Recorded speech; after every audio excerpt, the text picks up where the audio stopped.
बिस्मिल्लाहिर्रहमानिर्रहीम, अस्सलाम वालेकुम। मेरा नाम डॉक्टर अहमद इजाज़ है और मैं सिविल यूमी क्लिनिक्स एबटाबाद पाकिस्तान से जो है आपसे मुखातिब हूँ।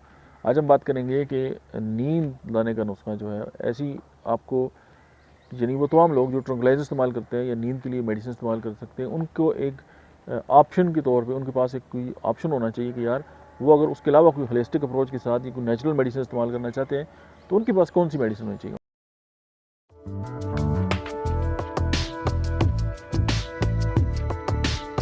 होम्योपैथी की मेडिसिन है पैसीफ्लोरा, मदर टिंचर मिले, एविना स्टाइवा जो है उसको मदर टिंचर मिले, इनको मिला लें और इनके 15 से 20 कतरे जो हैं वो आप पेशेंट को दें, नींद से पहले दे दें, यानी सोने से पहले। नींद को उसको वैसे ही नहीं आती, अगर नींद आती होती तो इस मेडिसिन की ज़रूरत ही नहीं थी। तो उससे ये है कि वो पुरस्कून उनको नींद लेके आएगी और इसके कोई साइड इफ़ेक्ट भी नहीं है, और जब वो सुबह उठेगा तो वो फ्रेश होगा, यानी क्वालिटी ऑफ स्लीप होगी इसके अंदर। तो आजमा के देखें। Thank you.